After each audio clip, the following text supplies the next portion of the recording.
Today's daf is daf Lamed and Eruvin. We are going to start from Kaftet, Amud Bet, 5 lines from the bottom with the 2 dots. Now what we're talking about here is Eruvin. As we know, there are 2 types of Eruvin that have been under discussion. One is called Eruvei Hatzerot, which is when members of a courtyard join together to become one. And the other one is called Eruvei Techumin, which is where somebody wants to extend the boundary past which he's allowed to walk on Shabbat. He doesn't want to be limited to 2,000 amot out of his city limit. He wants to have an additional 2,000 amot, so he's able to extend it by leaving food at a spot, saying this is the place where I want to begin my, where I want to establish my Shabbat residence, and then he has another 2,000 amot in that direction that he's able to walk. Now the question is how much food has to be left there, and this can depend on how many people are utilizing the Eruv. But our standard, the standard amount that can work for any number of people is the food of 2 seudot. The food of 2 seudot. Now the amount of food of 2 seudot is understood and construed in 2 possible ways. One is as the food that is the actual course that you're eating. So for example, if I told you you're going to have as lunch, you're going to have apples. I'm just using that as an example. Okay? So you would need a certain number. Let's say you need 4 apples to be a lunch. You can't just have 1 apple. But if I told you that you're having a side dish of apple slices with a main dish, so then you would have less apples, right? Because it's just a side dish. So you can use, when you use something which is considered to be a main food, when we measure how much you need for 2 meals, we measure how much would you need of this food if it were the entree of the meal. Whereas when you're using a condiment or a side dish as your eruv, so then what we do is we ask how much of that condiment would you use. So if you're using ketchup or mustard, you don't need as much for a meal as you need meat. Nobody uses the same amount of mustard as they have hot dog. That would be too much. So here what we're talking about is some cases where it's not so clear if the item is a condiment or it is an independent entity. So Amar Rav Yehuda, Amar Shmuel. Rav Yehuda said the Shmuel said, Koshu liftan kedei lechol bo. Kol she'eno liftan kedei lechol hemenu. What's the difference between these 2 things? Liftan is something that's eaten with bread. Anything that's eaten with bread, you need the amount of that thing that you would eat with the bread. But that's kedei lechol bo. Okay, what you would eat with the meal.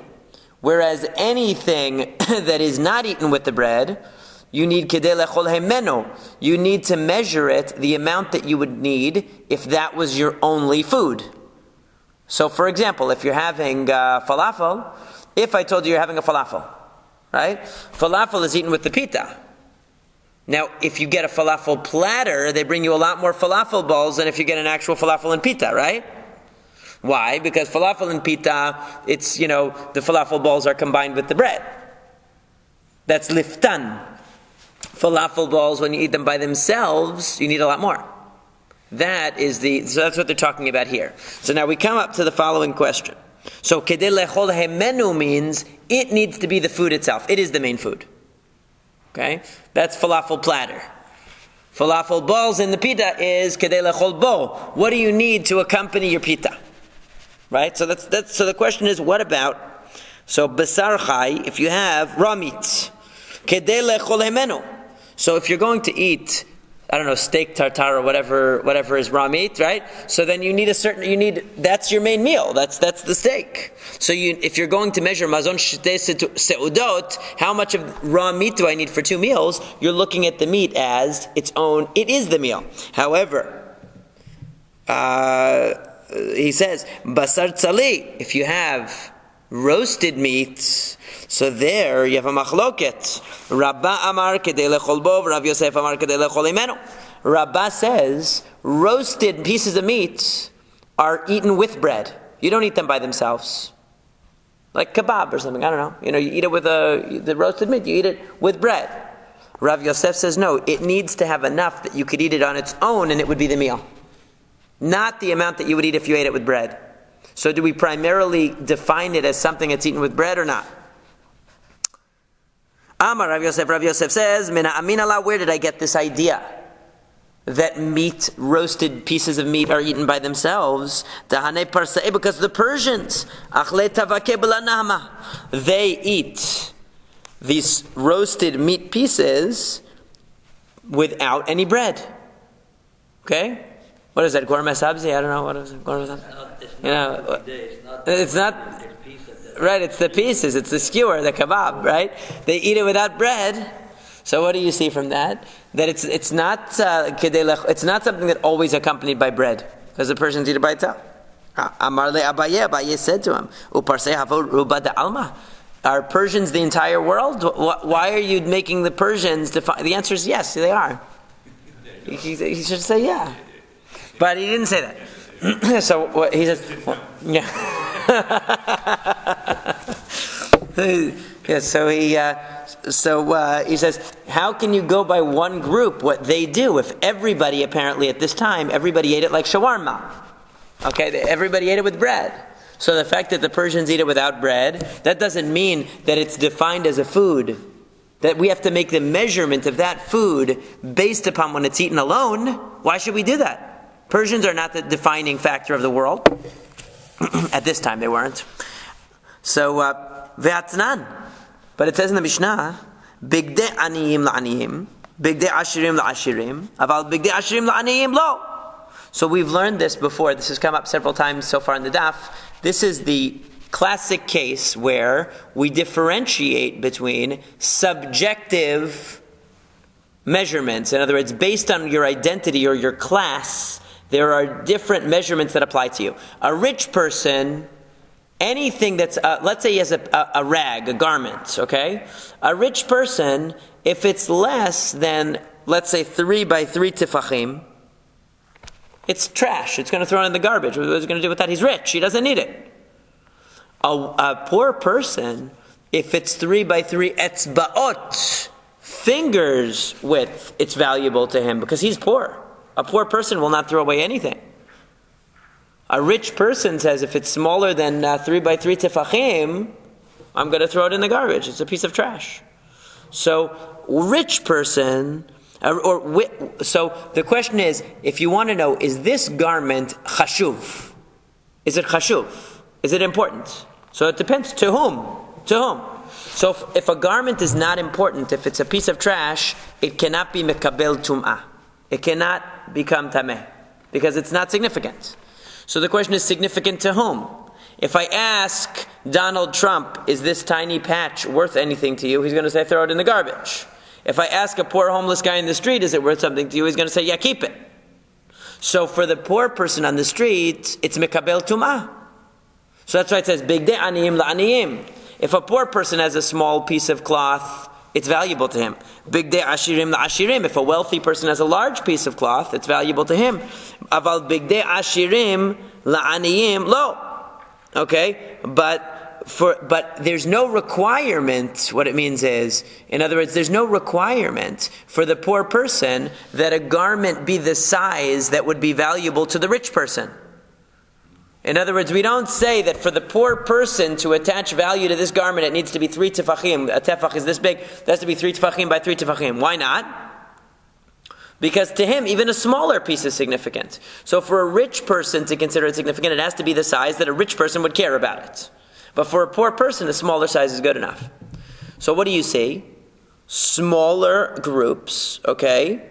So in other words, in that case, what do we say? So even though, so Rashi explains, since for the poor people it's significant, we don't care that for the rich person it's not significant. So too here, for the Persian guy, maybe he needs an eruv that's much bigger. He's going to need more meat because he eats the meat by itself. He doesn't eat it with bread. But for the person who eats it with bread, why should he need so much meat? He's going to eat it with bread. That's what the question is. Yeah. Right, but it depends. If the rich person has the small garment, it won't get tumah. If the rich person... Shlosha is tefachim. Shalosh is etzbaot. Shlosha is... So everybody agrees on the 3 by 3 tefachim for sure. because that's the rich person's garment. But the poor person, even less is significant to him. So maybe you'll tell me, okay, in the case of the ani, why are we imposing a smaller measurement? Because it's a chumrah, it's stringent. Even the smaller garment is going to become tameh. It's a stringency. And so here, what should we say? Since there's a minority that uses a lot more meat, we should be stringent and say that we need a lot more meat. In other words, if we're following the principle of stringency, if there's a vocal minority that that considers a smaller amount significant, we should be machmir. If there's a vocal minority that requires a larger amount of meat, we should be stringent and not allow the eruv unless it has a larger amount. Maybe that's the answer. He says, no, it's not true. Vatani, we learned in a braita, Rabbi Shimon ben Elazar omer ma'arevin lacholev v'lazaken kedei mizono ulera'avtan b'seuda benonit shel kol adam. That we say that a sick person or an elderly person who doesn't have a large appetite, so he's allowed to define a mazon by his own definition. In other words, if he eats very little, then that's a mazon for him. That's his meal. So that's what he can leave at the eruv. For the eruvei techomin, he wants to extend his boundary, he can leave a small amount. However, ra'avtan, let's say you have a person who eats 20 times the normal amount. He's a ra'avtan, he's a glutton. He doesn't have to put a gluttonous meal, right? He can put a regular meal. So So what do you see from this? We go leniently. So a person who is sick or elderly can have a smaller amount, and a person who would normally eat 25 pancakes for breakfast doesn't have to put 25 pancakes. He can put what a normal person will eat for his eruv. Okay, so we go leniently. So don't tell me that just because the Persians eat a lot more meat, that means that we have to have a lot more meat. Because that's a chumrah. We should be lenient and say, since most people eat it with bread, that's enough. We can have a smaller amount, the amount that you would eat with the bread. Wait, so we go leniently, or we go leniently because we let the rule be arbitrary? It's not arbitrary, because in the case where the person is less hungry, has a smaller appetite, we don't say he has to do the average size. It's not relative. Because if it were purely relative, then the overweight guy would have to have a larger meal. But the bottom line is that there's no encompassing rule. No, there's no encompassing rule. We're going leniently. We're saying if the person doesn't eat that much, he can do less. If he eats more, he does the average. Right? So it's, yeah. So the answer is, kashya, it's a difficulty. We don't know the answer. Why did Rav Yosef want more meat? Just because the Persians eat a lot of meat because they don't eat their meat with the bread, why does that mean everybody else has to follow that? So it's not clear based on this, and Rav Yosef doesn't answer, so we don't know what he would have said. And remember, Abaye and Rav Yosef are student and teacher. Rav Yosef is a teacher, Abaye is the student. So we don't know the answer. Okay, now, Umi Amar Rabbi Shimon ben Elazar Hachi, is it really true that Rabbi Shimon ben Elazar said this principle, that you make the eruv relative to the needs of the individual? Is that true? Vatanya, but it says in the Braita, I'm sorry, the other way around, that we say that the Ravtan, that a glutton doesn't have to bring a larger meal. He can make an eruv with an average meal. Is that really true? Vatanya, we learned in the Braita, Rabbi Shimon ben Elazar Omer, Og melech habashan, pitchok kimilu'o, that we say about Og melech habashan, that his door is like his full size. Now what does this mean? This is a little bit of a complicated thing, but basically if a person, God forbid, passes away in a house, okay, and there are multiple doors from the house, so we know that tumat ohel, that the tumah spreads from a corpse to all the entrances. It can go into the next room. It can spread. So what do? If we know that there's a certain door that we're definitely going to take the mit out of a certain door, so that's the door. So whatever's outside that door will become tameh, but the other doors are tahor. But what happens if there are many candidates for the possible door? So then we have to include all of them, because they're all candidates for possibly having the dead body go out. So Tumah is going to spread from all the doors. Only if there's one designated door that we know this is the door that we're going to use, then all the other doors are off the hook. So what Rabbi Shimon ben Elazar is saying is, if there's no door, if Og Melech HaBashan would die, meaning if a giant dies, because Og himself is not Jewish, he doesn't transmit Tumat Ohel. Right, he's just an example. So if a giant dies, a giant Jew dies, so what happens is that if there's no door the size of this guy, So anyway, you're going to have to break the wall down to get him out. There's no way to get him out. There's no door the size of the guy. How he got in the room, I don't know. How did he get in there? After he got in. Yeah, he obviously grew once he got in. It was like Alice in Wonderland, something like that. I don't know. I have no idea how he got in the room. I hadn't really thought of that before. But he's in there, whatever. He got in. They closed the wall around him. It's like that Edgar Allan Poe story, where they closed the wall around him. So he's in there. He can't. So the only door. There are no doors available that are his size, so then we include all of them become tameh. Why? Because since one of them you're going to have to enlarge to get him out, and we don't know which one, so they're all subject to the same. Now, what does this show you? Now, normally we would say 4 tefachim is the width that we normally require. If there's a door of 4 tefachim and the other ones are smaller, the 4 tefachim one is automatically the default.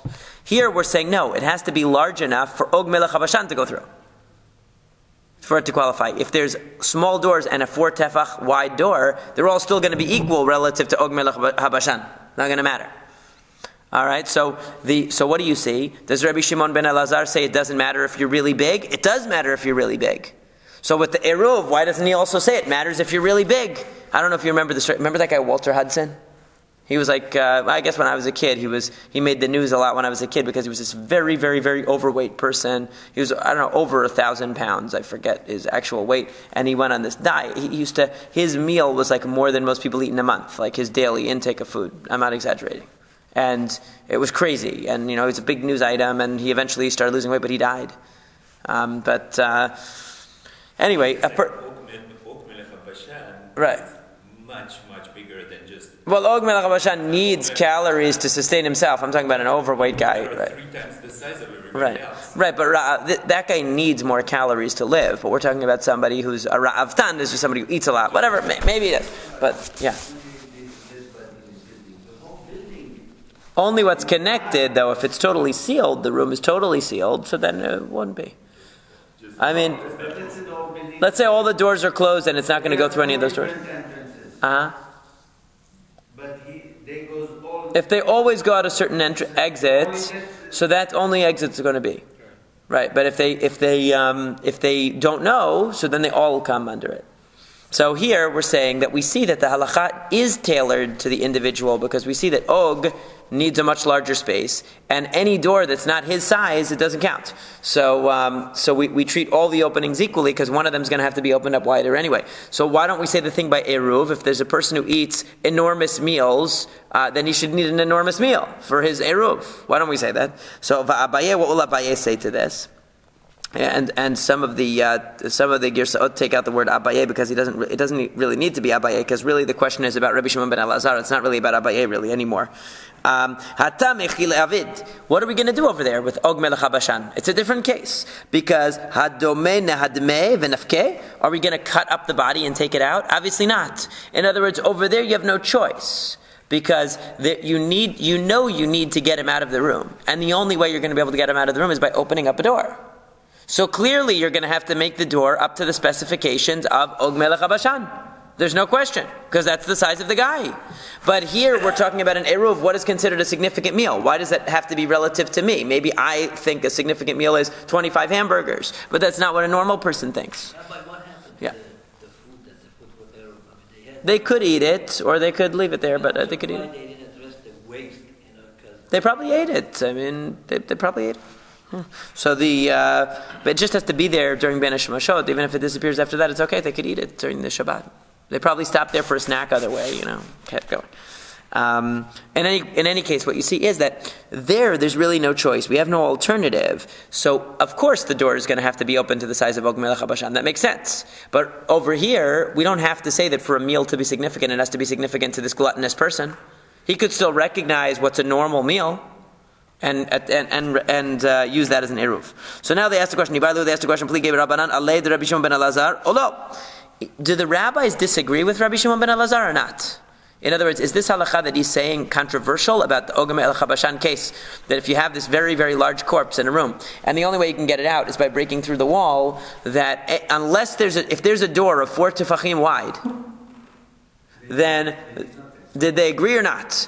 In other words, are they going to say that there's no difference between a 4 tefach wide door and any other door? Unless there's a door that's as wide as he is, they're all going to be equal, or do they not? Or do they, or do they disagree and say that no, a 4 tefach wide door is still going to be the one that's considered to be the tameh one? So the Gemara answers, Tashma, come and listen. Amar Rabbi Yochanan, Rabbi Yochanan said, Rabbi Yochanan said, Og melech habashan pitcho b'arba'ah. That Og melech habashan, his door is 4 tefachim. What does that mean? That 4 tefachim, if there's smaller doors, and there's a door of 4 tefachim, so that 4 tefach door is good enough for Og melech habashan. Even though we can't really go out of it, we're still going to have to open it. But so that shows you that the rabbis disagree with Rabbi Shimon ben Elazar, because Rabbi Shimon ben Elazar is saying we don't actually say that one of the doors is tameh until it's the size of Og melech habashan. Anything smaller than that, we're going to apply the tumah equally to all the openings. The rabbis seem to be saying a 4 tefach wide door is enough. But the Gemara says, no, it's not clear, because hatam di'ika pitachim kitanim tuva ve'ika had have arba'a devadai ki kameravach be'ahu kameravach. What it says is that no, you can't prove it, because Rabbi Yochanan was talking about a case, and Rabbi Yochanan, of course, is the later generation than the Tana, but he's talking about what the Chachamim hold. He's talking about a case where there are small doors and one door that's 4 tefachim. So since there's one door that's 4 tefachim, which one is he going to open wider? Obviously the one that's already the widest. So we know that even though right now it's not suitable for Og melech habashan size, that's the one he's going to pick. So since we know that's the one he's going to pick, that's where the tumah is going to go. Okay, so that's why the Chachamim say in that case 4 tefachim, and maybe even Rabbi Shimon ben Elazar in that case would agree. We don't know about that case. He's talking about a case where all you have, apparently, in the case of the original case of Rabbi Shimon ben Elazar, is talking about a case where there's no clear choice. Okay, but you designated one of them that you're going to take him out that way. You decided we're going to take him out this way, but there's no clear choice. If there's no clear choice, they're all equal. So he's going to say that, you know what? The tumah is going to go equally in all of them, unless you have one that's the size actually to extract this dead body through it. The Chachamim might agree with him. We don't know about that case. We only know that the Chachamim say that in a case where there's a 4 tefach opening, we know that that's the one you're going to expand, so that's where the tumah is going to go. But Rabbi Shimon ben Elazar might have been talking about in a case where there's no clear contender. There's no 4 tefach wide opening that outshines all the rest. And that's why he says, even if you choose one of them, if it's not the right size for Og melech habashan, they're all equally contenders to the possibility, because you're going to have to open one anyway. So we don't know whether the Chachamim and Rabbi Shimon ben Elazar are really disagreeing or not, because maybe he would agree when there's a clear contender that's 4 tefachim wide, that's where you're going to eventually open the door, and maybe they would agree that if they're all too small and none of them are the size that's actually necessary for the dead body, that they're all equally going to be tameh. Maybe there's really no machloket at all. So we don't know. Amar Rav Chia bar Rav Ashi. Amar Rav Chia bar Ashi said in the name of Rav, Ma'arevin bebasar chai, that you can use raw meat for your eruv. Amar Rav Shimi bar Chia, Ma'arevin bebetzim chayot. You can also use raw eggs, especially if you're Rocky like to drink the raw eggs, remember? V'chama, and how many? Amar Rav Nachman bar Yitzchak, Amar Rav Nachman bar Yitzchak, and many people take out the word achat here. Sinai Amar Shtaim. Sinai was the name for Rav Yosef. Rav Yosef was called Sinai because he knew all of the braitot. He knew he was a baki. He was an expert in all of the traditions and all of the halachot. His bikiyut was his mastery of the information was legendary. So he was called Sinai. So Rav Yosef said, Shtaim, you need 2 raw eggs to qualify for an eruv. Now we say, Hanoder min hamazon mutar b'melach. We said b'may b'melach. We said in the Mishnah that somebody who says, I'm not going to have any mazon, I'm not going to have any sustenance, is allowed to drink water and eat salt. Okay, because those are not considered mazon. Melach umayim hu delo ikre mazon, hakol mila ikre mazon. This implies that only water and salt are not called mazon, but everything else is called mazon. But lema tevet yufta the Rav Shmuel damar tarvayu en mevarchin borei minei mezonot el al chamesh haminin bilvad. That this seems to be a contradiction to Rav and Shmuel, because Rav and Shmuel say, when do you say borei minei mezonot? Only on the 5 grains. And wait a second, you're saying that everything is called mazon except for water and salt. So we should say borei minei mizonot on every food. Every food except water and salt should be borei minei mizonot. That's what it sounds like. Haven't we already refuted Rav and Shmuel previously? Because in Masekhet Berachot they showed that rice also has borei minei mizonot, even though it's not one of the 5 grains. That's true, but the Gemara says that might be true. We knocked them down once, let's knock them down again. This is an even stronger kushya, an even stronger difficulty, because the Mishnah is saying that mazon is anything but water and salt. So anything but water and salt, we should be saying borei minei mizonot on everything that we eat, except water and salt. So the answer is, Amar Rav Huna. Rav Huna says, Be'omer kol hazan alai, ma'im u'melachu delo zayneh. Hakol mileh is zayneh. That we're talking about a case here where the person said kol hazan alai, not mazon. He didn't use the word mazon. Mazon can refer to anything that gives you a feeling of satisfaction. Gives you a feeling of satisfaction. But kol hazan means anything that sustains me. If you eat a lot of candy, you can feel full, but it's not going to sustain you. Okay, so when they said borei minei mizonot, they said it on the staple foods, which are the 5 grains, right? Popcorn. So that's why it doesn't. It's not anybody who swears that they won't have mazon, but anybody who says kol hazan alai, I won't have anything which is sustaining. Okay, so that person who says kol hazan alai, that that anything that is a sustaining thing. That is a satisfying thing. Rather, is what is considered to be prohibited to me. So there we say that includes everything but water and salt, because kol hazan alai means anything that has the effect that it makes me feel full. Mazon means something that sustenance. That's only the chameshet minei dagan. That's only the 5 grains. That's why we only say borei minei mizonot over the 5 grains and rice. But we wouldn't say that they are. We wouldn't say it over all other foods. All other foods can give you a feeling of fullness. That's kol hazan. Anything that gives me a feeling of fullness includes everything but water and salt. Okay, so we distinguish between 2 types of foods: foods that give you a feeling of satisfaction and actually sustain you, and foods that give you a feeling of satisfaction but don't actually sustain you. Okay, so and what we're talking about when we say the category includes everything but water and salt, we mean that the category includes anything that gives you a feeling of fullness. Okay, now, ve'amar Rabba bar bar Chana, but Rabba bar bar Chana told us a story ki hava azilna batred Rabbi Yochanan lemechal pared ginosar, that we used to go after Rabbi Yochanan to eat the fruits of ginosar that were very famous for being fabulously sweet fruits. Ki havenan be'me'ah, when 100 of us would go, hava menaktinan lekol chad b'chad asara, we would each take 10 fruits and eat them. Ki havenan be'asara, when we were 10, hava menaktinan lekol chad b'chad me'ah, we would each take 100. Okay, so they would take a lot of these fruits. V'chol me'ah minayu hava machzik lehu tzana bat tlata saveh. And to get 100 of these fruits, you needed a basket that would hold 3 se'ah, which is a very large basket, to hold 100 of these fruits. And we would eat all 100 of the fruits. We would say, I swear, that I haven't had anything to satisfy me.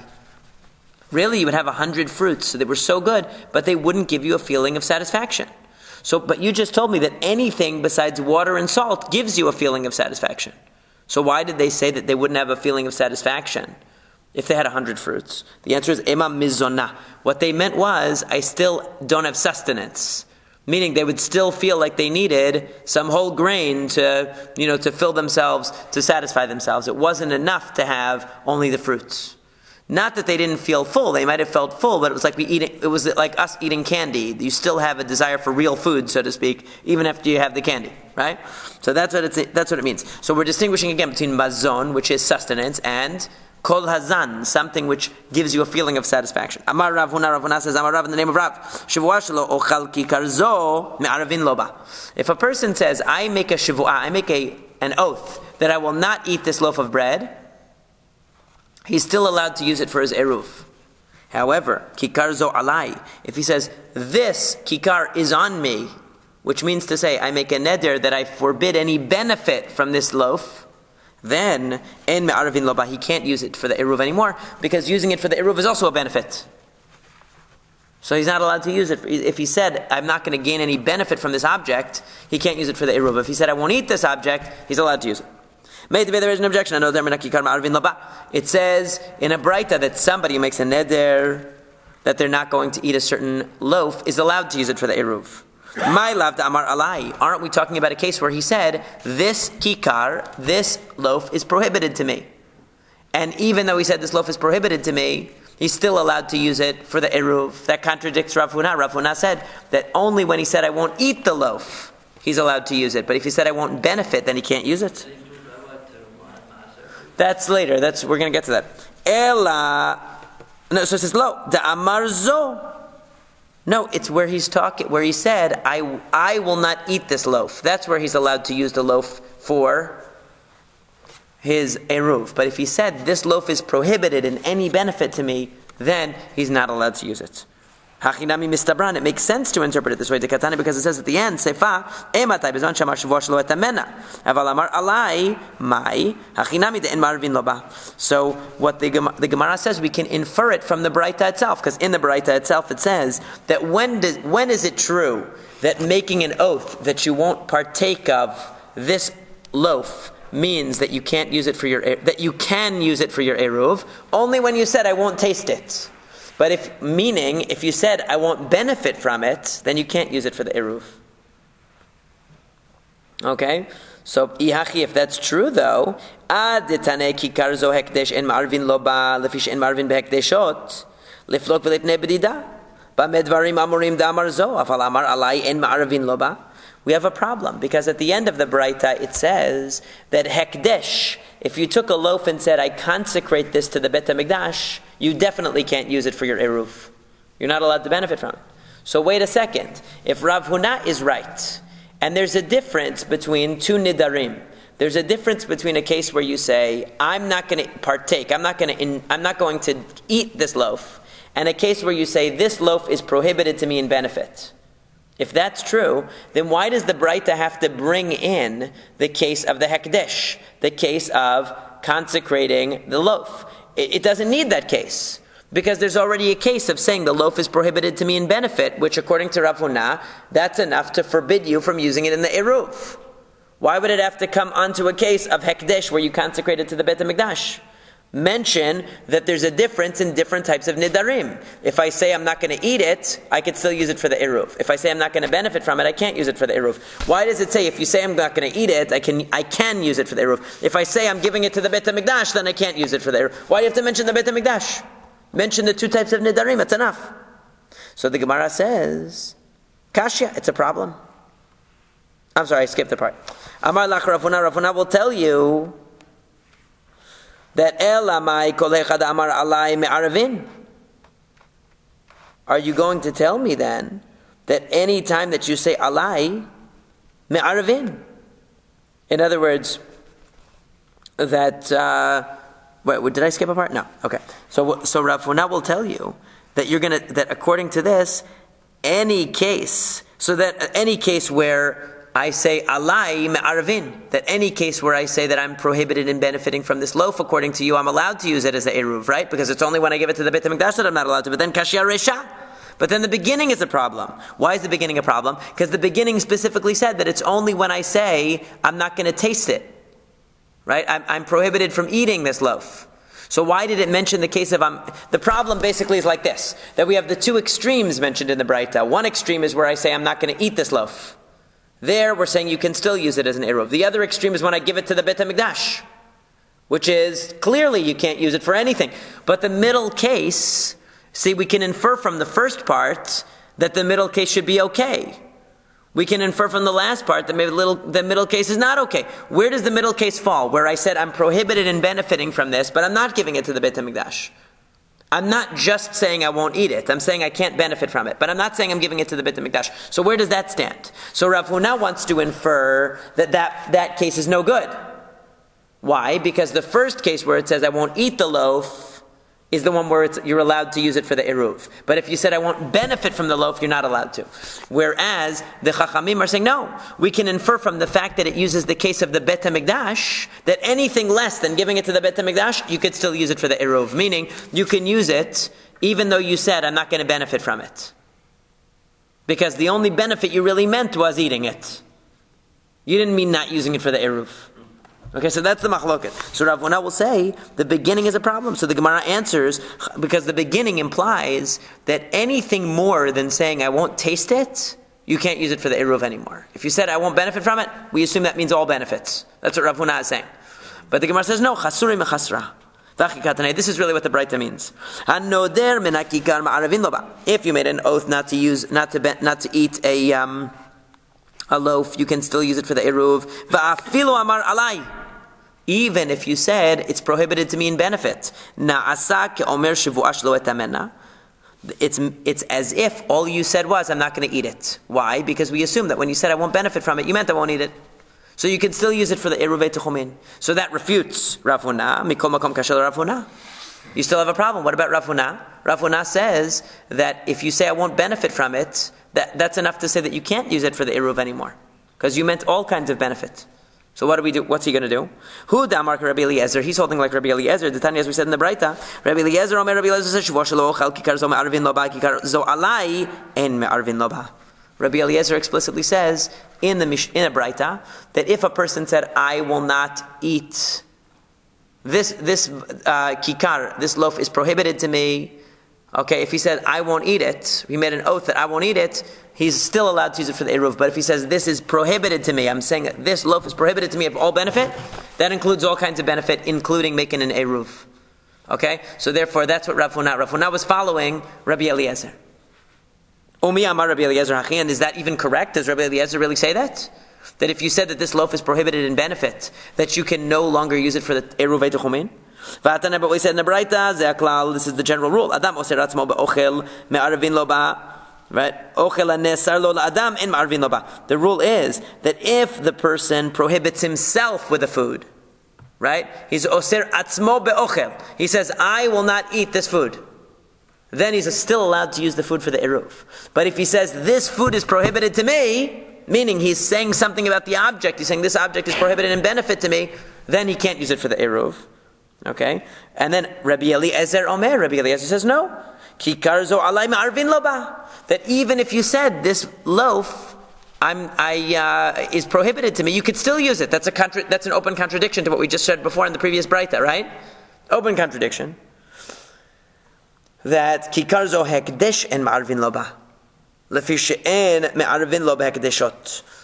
Okay, so according to this version of the Braita, Rabbi Eliezer is agreeing with the Chachamim from before, not with Rav Huna, with the other rabbis. Because he's saying that the only time you can't use the loaf is when you gave it to the Bet HaMikdash, when you consecrated it. So the middle case, where you prohibited it in benefit, totally, but you didn't give it to the Bet HaMikdash, that case seemingly is still good. You could still use it for the eruv, because we assume that what you meant by prohibiting it in benefit was the benefit of eating. Okay, so that's where we're holding that. So what's the answer? How can Rabbi Eliezer say both? In one case, he seems to be saying what Rav Huna is saying, that the loaf that's prohibited in benefit means it's prohibited in all benefit, and therefore it can't be used for the eruv. And the second one, he's saying, no, prohibited in benefit only means the benefit of eating. And only when you give it to the Bet HaMikdash is it a problem. The answer is Terei Tana Eva Liba Rabbi Eliezer. The answer is obviously we have two teachers arguing about what Rabbi Eliezer said. Right? Because in that second Braita, the Tanakh Kama of that Braita is agreeing with Rav Huna. Rabbi Eliezer is disagreeing and taking the other position. So we obviously have an unclarity about what did Rabbi Eliezer himself hold. But we see that Rav Huna has a basis for his opinion that prohibiting the loaf in benefit would make it unusable as an eruv. Marvin the Nazir Bayayin. So now we get to the cases where people use items for their eruv that they're not allowed to actually eat. They're prohibited in eating them. So, it says that the Nazir can use wine for an eruv, even though he can't drink wine, obviously. So, matnitin d'laka Beit Shammai. Our Mishnah is not following Beit Shammai Tanya because it says in the Braita Beit Shammai omrim in ma'arvin la Nazir bayan lo yisrael b'truma, uBeit Hillel omrim ma'arvin la Nazir bayan lo yisrael b'truma. that we said that a Nazir that according to Beit Shammai, you need to be able to eat the food that you use for the Eruv. So if you're a Nazir, you can't use wine. If you're a Yisrael, you can't use Terumah. Beit Hillel says no, as long as somebody in the world can use it, that's enough. So, Jews, I guess. Yeah, it never mentions non-kosher. Yeah, but good question though. But I don't think so. It never mentioned that. So, yeah, so Nazir, a Jew, I guess. So a Nazir can't drink the wine. But so Beit Hillel says as long as somebody Jewish can use it, it's good, right? So that's so it's good enough to have wine even for a Nazir and terumah even for Yisrael. Amru lahen Beit Hillel Beit Shammai. So Beit Hillel asks a great question to Beit Shammai. Very good question. Don't you agree? As we turn to Amud Bet Shema Eruvin Lagadol b'Yom Kippurim, can't you make an Eruvei Techumin on Yom Kippur? You can, right? You can make an Eruv Techumin on Yom Kippur. So no food is allowed to be eaten on that day. No Jew is allowed to eat on that day. So how can you make an Eruv? You're going to say the food is They could say that. They could say pork. You could say anything then. A Nazir who's dying is allowed to drink wine. He isn't dying, right? So I mean, once you bring that in, it's anything. So Amru lahen, they said back, Aval. Yeah, it's true. Here, Aval means true. Amru lahen. So Beit Hillel said, Kishem she'me'arvin lagadol b'yom kippurim, ken me'arvin lanazir b'yayin u'l'yisrael b'trumah. Just like you're allowed to make an Eruv Techumin on Yom Kippur, even though nobody's allowed to eat the food, so too can you make an Eruv for a Nazir with wine, and for a Yisrael with Terumah that's prohibited for him to eat. O Beit Shammai hatam ikas seuda ruya mibod yom, hachal lekas seuda ruya b'mibod yom. There's a difference. Because when he sets up the Eruv, when does he do it? Erev Yom Kippur. At the moment that he sets up the Eruv, isn't it edible? It's not Yom Kippur yet. But when the Nazir sets up his wine, at the moment he's doing it, is he allowed to drink it? No. So you're comparing apples and oranges, Beit Hillel, not a good, because at the moment that he's setting it up, in other words, it's not about the food, it's about the time. That's what Beit Shammai is really saying. Right? In the case of terumah and yayin, wine and terumah, it's about the food that the person can't eat. When it comes to Yom Kippur, it's about the timing. So since you're setting up the Eruv before the time, it's okay. That's the way Beit Hillel and Beit Shammai is responding. So, Kiman. So what is this following? This statement of Beit Shammai that you need to have food for your Eruv that's edible to the individual. Delake Chananya. It's not like Chananya. The Tanya, because it says in the Baraita, Chananya Omer, Kol Atzman Shel Beit Shammai Lo Hayu Modim Be'eruv. Beit Shammai didn't even agree with the idea of Eruvei Techumin at all. Unless Ad Sheyotzim Mitato B'chol Kilei Tashmishav L'sham. Unless you bring your bed and everything you're going to be using for Shabbat to that place. Because what's the concept of Eruvei Techumin? The concept of Eruv Techumin is that you're going to this place and saying, by putting the food down, you're saying, this is my residence for Shabbat. So I want 2,000 more amot past this. But what Beit Shammai says, if you really are making that your residence on Shabbat, it's got to be for real. You need to bring your bed, you need to bring your kalei tashmish, everything that you need. That's what Hananya says. So therefore, food alone wouldn't be enough for Beit Shammai anyway.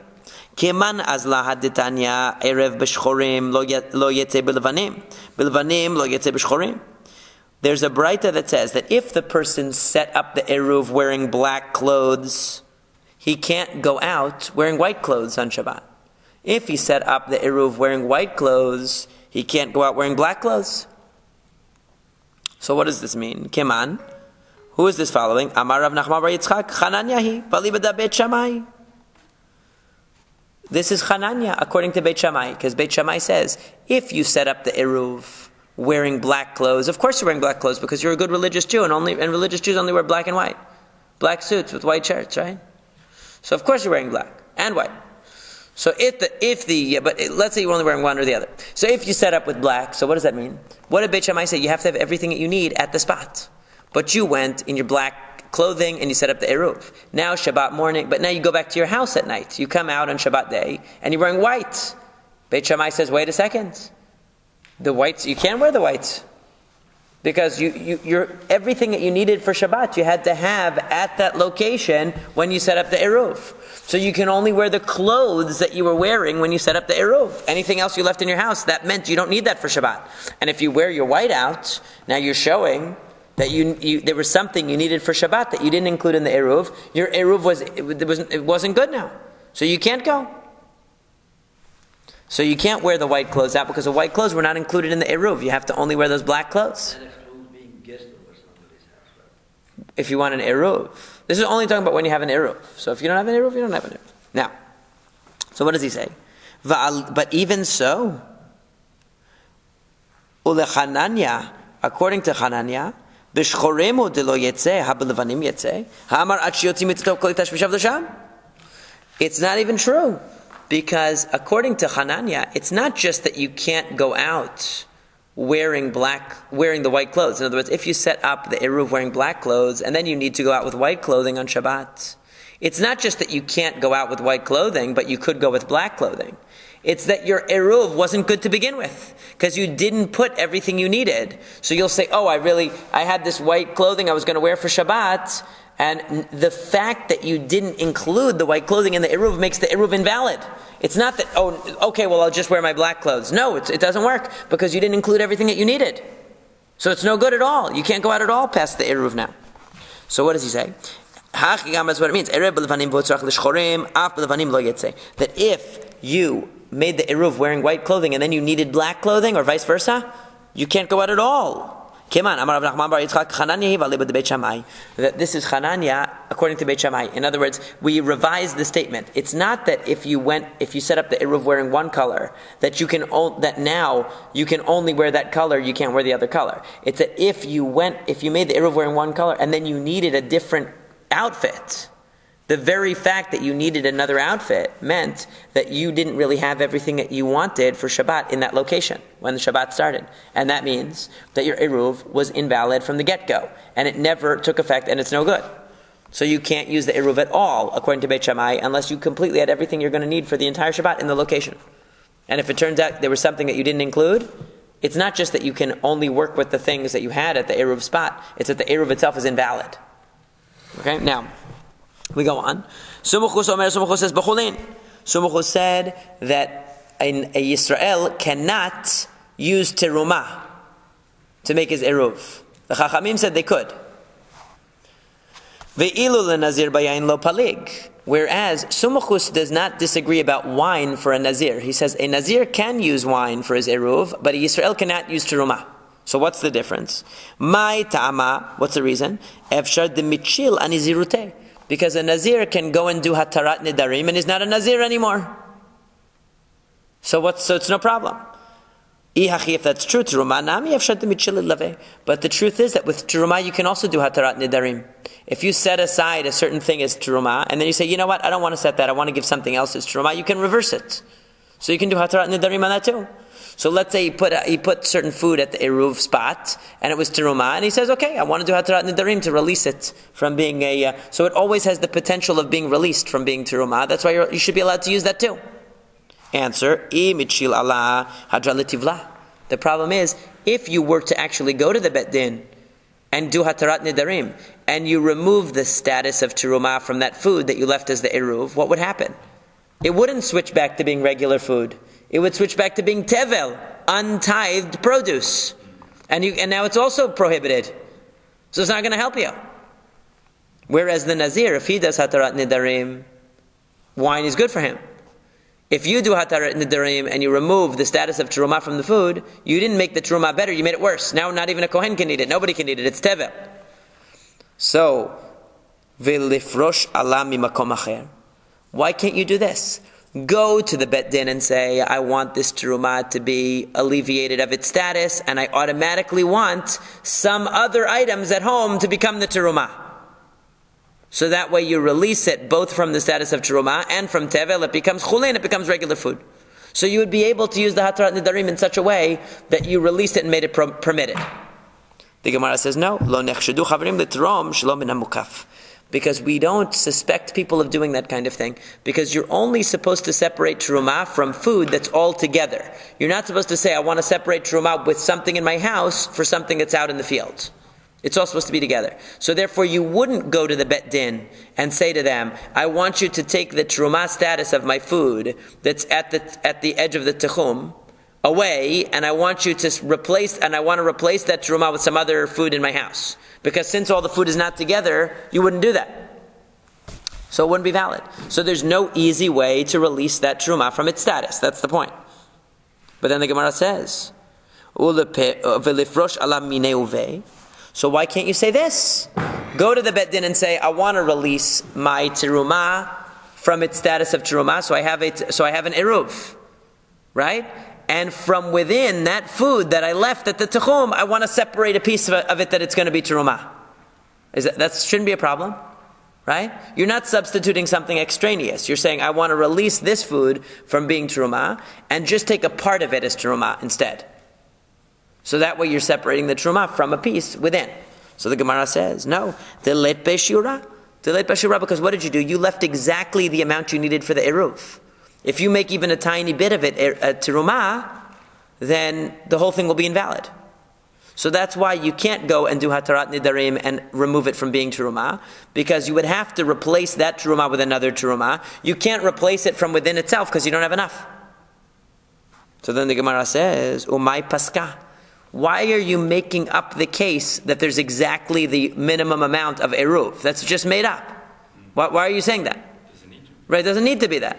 Most people give generously, right? They put a lot there. So you would be able to say, okay, this whole thing is not terumah, but this piece here and this part is going to be terumah instead. So you simultaneously remove its terumah status and replace it with something else, so it's okay.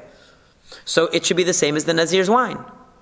That since he has the potential to not be a Nazir at any time, he should be okay. So, Ella sumchus, rather sumchus, why does he not allow you to use terumah if you're a Yisrael? Since at the moment that the eruv takes effect, at sunset, you could still have done hatarat nidarim, removed it from being terumah, replaced it with another piece as terumah, it should have been okay. The answer is because he holds like the rabbis. Savar laka Rabbanan, amrei kol davar mishum shavut, gazru alav ben hashemashot.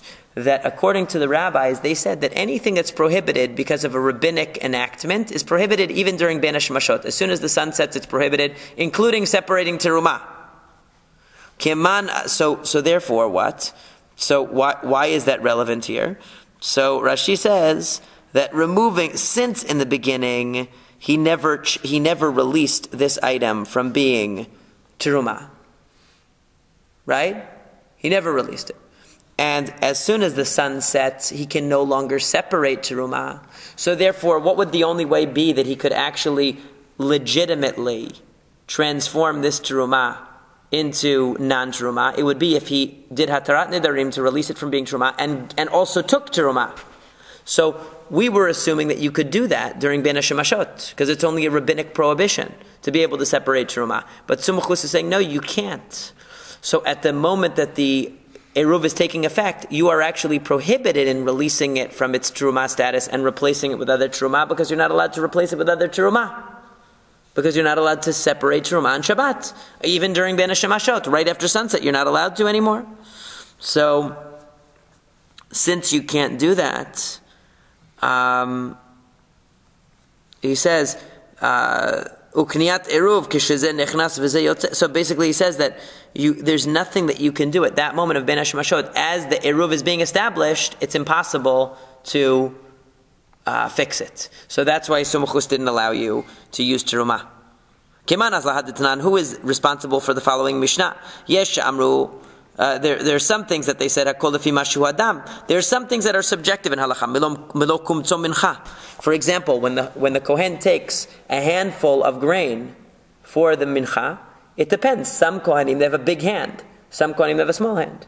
So there's no objective measurement. It's lefi mashu adam. What his personal size is. Umlochofnav ketoret. When he takes the ketoret in his handful of ketoret, also, one kohen might have big hands, one has small hands. And vashotim lugmav b'yom kippurim. And if you drink a cheek full of liquid on Yom Kippur, a cheek full is defined by your cheek. Some people have big cheeks, some people have small. Uvemazon shtei seudot le'eruv. And similarly, when it comes to the size of 2 seudot for an eruv. So what is this saying? It's subjective. How much you eat is what determines it. So who is the Kiman? Who says this? Amar Rabbi Zera Sumuchusi. This is Sumuchus. Amar Maide Chazele Ba'inan. Because Sumuchus is the one that's saying that you need what's suitable for you. What's suitable for you. So it has to be something suitable for you, meaning it has to be a quantity. We go by what you need, what you would use as a meal. Lema Peligat Rabbi Shimon ben Elazar, but this seems to contradict Rabbi Shimon ben Elazar. Detani, as we said in a Braita that we learned before, Rabbi Shimon ben Elazar Amir Ma'arvin Lachodev Elazaken Kedem Mizon Oler Avtan Besuda Benonit. We said that a person who has a very small appetite, so that person, we make an eruv, a small eruv for him because he only needs a little bit. But a person who's a ra'avtan, who's a glutton, we don't require him to make a big eruv. Now wait a second, according to this Mishnah, it would seem that it should be both ways. It should go both ways. We should say that the person who has a small appetite has a small eruv, and a person who has a big appetite should have a big eruv, because you're saying it's lefi mashu adam, it's according to the individual. So the answer is that Tirguma, the explanation is acholeh v'zaken. That Mishnah, when it says that the definition of 2 seudot is relative, it means when it's a matter of smallness, when you're making it smaller. Aval ra'avtan batladato etzel kol adam.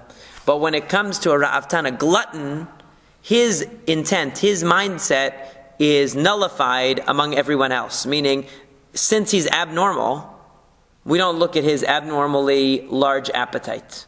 So when it's said in that Mishnah that we go by the individual when we determine how much food is required for an eruv, we meant if the person has a small appetite, we go by their small appetite. But if they have a huge appetite, we don't go to that extreme. We go leniently and say that the small appetite is, we cater to that, but we don't require the large appetite guy to have a large appetite. We'll do just one more piece. We said that the Kohen can even put his eruv in a bet pras, which is a field where we've lost a grave and it's been plowed and all that, and we don't know if there are any remains there. So normally a Kohen can't go there, and we consider somebody who passes through there to be a safek tum'ah because maybe he touched a bone or some other remains.